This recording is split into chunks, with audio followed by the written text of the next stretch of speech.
What's up guys, I'm Chris Doughty, aka Doughtinator. Welcome back to the channel. This week, Daily Race C will be at St Croix, Saint something. A very difficult track to pronounce, a very difficult track to drive. And it's in Group 1 cars, which makes it even more difficult. Mainly because there is such a difference in these Group 1 cars that you're going to have hybrid cars with maximum acceleration. You're going to have the VGT cars with a high top speed. You've got the Group C cars, which have immense top speed, but I don't think are going to be suitable for this race. If you are thinking about strategy for this race, check out One Ball Leaders Racing's YouTube channel. He'll go through all the details you need to know for racing strategy. In this video, I'm going to discuss the difficulties in racing with different kinds of cars. So off the line here, you can see my teammate, Race Asylum Ginger, in that hybrid Audi, just with a rocket start off the line.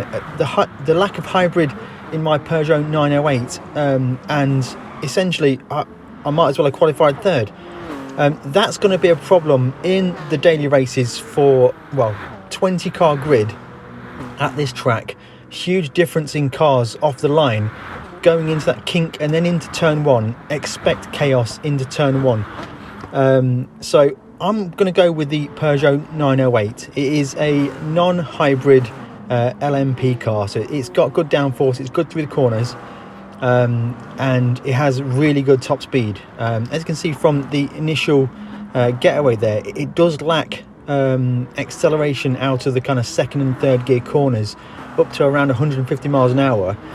You will suffer, but I found this to be the best car over the full lap. So this circuit, well, I've never driven it before. I did quite a few practice sessions and to try and get used to it.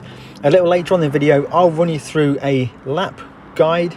It's more of a lap advice, because for me, before you get into the exact braking points, turning points, clipping points, etc., you almost just have to learn which way the corners go, whether it's a flat out corner, whether it's a corner you have to lift, or whether it's a heavy braking corner. So we're going to run you through that later on.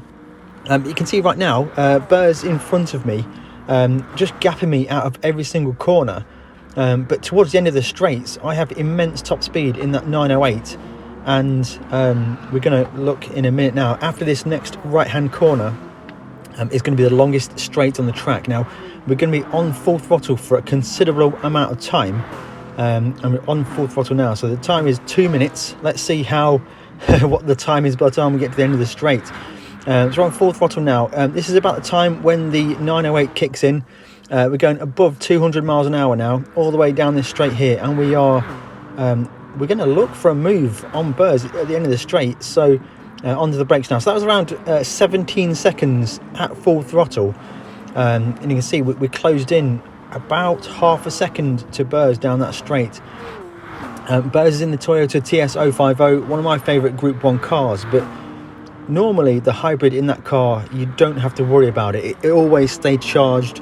It maintains its battery the best of all the hybrid cars. But in my testing so far, even the Toyota runs out of hybrid.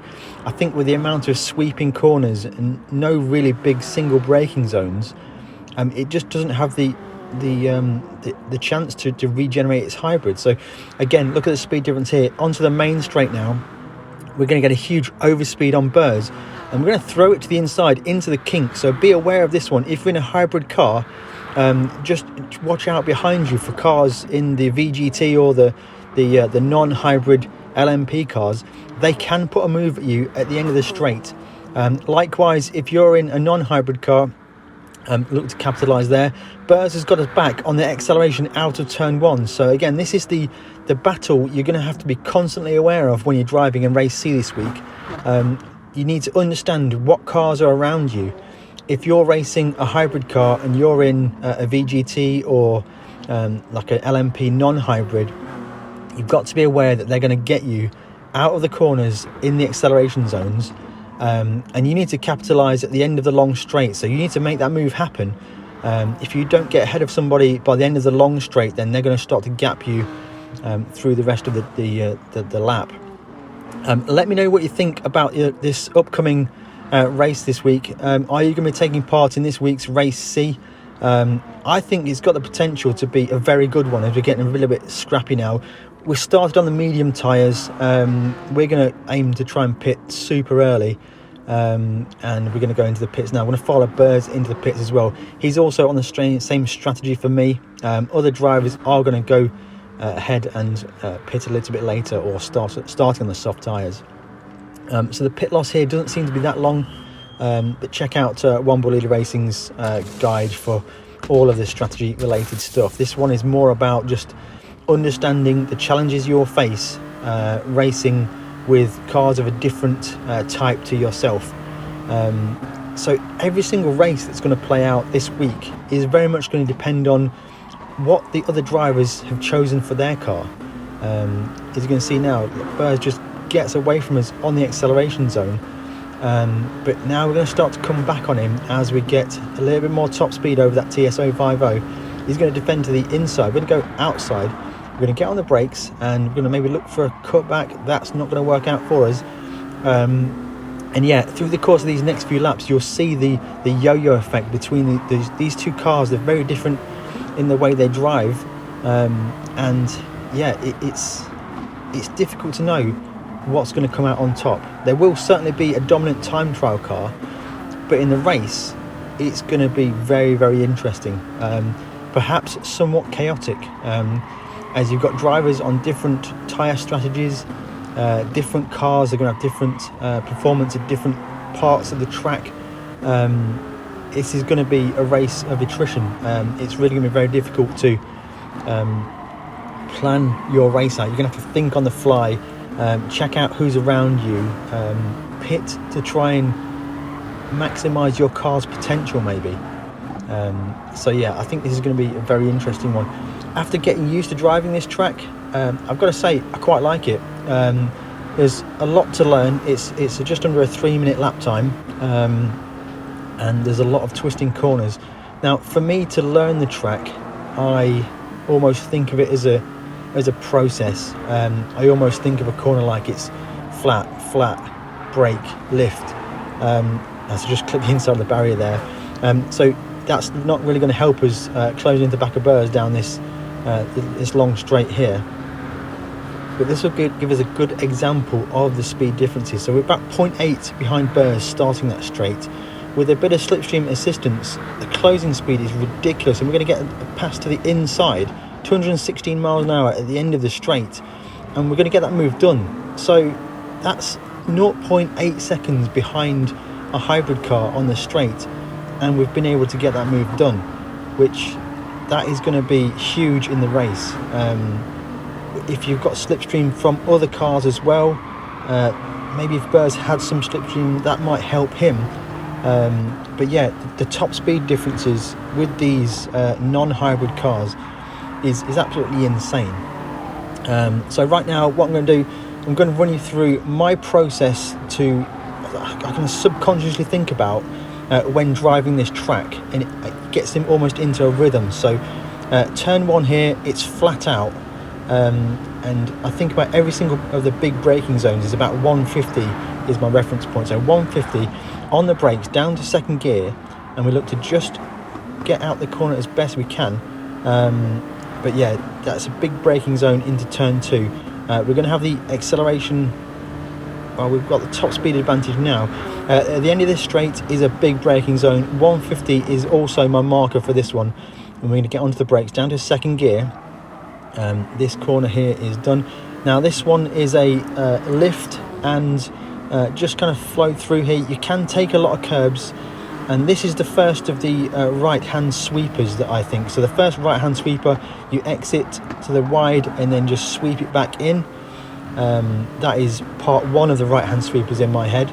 The corners ahead now, it's 2 100-meter brakes, and it's a double left-hander, and we'll approach the second left-hander now. Into the second of the right-hand sweepers now.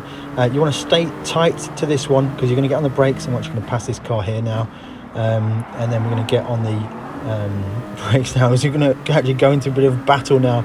I didn't realise this was going to happen. I was going to give you a lap guide, but that'll have to wait for the moment. It's going to go side by side into this difficult chicane, and then brake into the corner before the bridge. Don't run wide on the exit of that corner. If you clip the barrier there, you'll cost yourself a huge amount of time. After the bridge, you're going to be braking just between 100 and 150, down to second gear, and then just get the exit for this corner here. This next right-hander, stay wide, then coast, and then bring the car back to the inside. As you start to see that blue, get on the throttle and exit. Then you'll be on the throttle now for a very long time. So exiting this corner is quite essential for a good lap time. I'm going to go all the way down this straight now. At the end of this straight, brake at 150. It is a slow second gear corner, but I think the markers might be a little bit early, so 150 is perfectly fine, even though you're approaching at about 215 miles an hour. So through this section here, it's a double left-hander, flat out for both. This right-hander is a lift, can be flat in the hybrid cars, and then flat out here, and then this left-hander braking down one gear and just bring it to the apex. This next right-hander is flat out, all the way flat out, keep it to the outside of the track. This right-hander head is down 2 gears, just bring it to the apex, and then exit there. And then this final corner, use the barrier as your clipping point. Don't bother with the curb, focus on the barrier, and that allows you to cut the curb enough and get onto the straight. So that completes the lap. I'm going to run you through one more lap now. Hopefully no interruptions in this lap. Flat out for turn 1, braking at 150 for turn 2, just flowing through this corner in second gear, exit as fast as you can, and then down this long straight here. The next big braking zone is just before 150. This corner is tighter than you think it is. I've hit the outside quite a few times, so get the car stopped, keep the car slow on the apex, avoid the barrier on the exit. Bit of swaz on corner exit, it's very difficult to exit here, so now just flow through here, try and just clipping apexes is really good. So keep it to the outside of the track here, and you want to just downshift and then flow through this corner nicely. That was the first of the right-handers, which way you exit to the outside. This is a double left-hander now, braking just before 100. You can take more curb there than I did just then. Again with this one as well, taking curb on these 2 corners is a good thing. Now this one, keep to the right-hand side. You were braking just before the van, and then turning in on this one, down 2 gears for that one, third gear. Drive straight to the red marker on the outside of the track, and then start to sweep in through this section here. Coast on the left, and then onto the brakes for the right. Keep it tight on corner exit, avoid that outside barrier. Down this straight here now, you're looking to brake between 100 and 150. There's an arrow on the floor you can use just as reference. On the brakes now, down to second gear finally. A bit wide there actually, so we should have gone down to second gear. As you can see in the background, Burrs is just hanging on to us through the twisty sections of the track, and now we're about to blow his doors off down this big long straight once we open up to the top speed of this Peugeot 908. We're currently on a purple lap time here. We're on soft tyres, but these have had a few laps on them, so we've not got the optimum performance in this car. At the end of this long straight, braking at 150 on the brakes, get the car turned. It's more of an open corner than the end of the previous long straight, so you can flow around with a bit more speed. This double left-hander is flat out, very easy flat out, and then this right-hander is just a little lift. Try and get it on the apex just to reduce the corner radius. On the brakes here, down 1 gear, and then keep it to the inside of that corner, flat out for the next section of the track. Getting ready for braking into this right-hander. Try and get onto the curb, run it out to the outside curb. We're going to get on the brakes into the final corner, again using the wall as your reference. Don't worry about the curb, and then across the line to get, hopefully, is a good lap time. Burrs had just disappeared. He's had an incident somewhere. That's going to get us a race lap of 156.8, I think. It's very small on the screen I'm commentating from.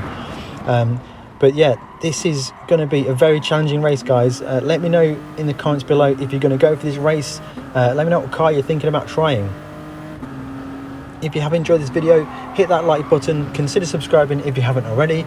If you are a subscriber, smash that bell so you get notified on every single time we upload. Hopefully this video will give you some insight and some help, so you can get some victories this week in Daily Race C. As always, keep checking back and let me know what you think in the comments below.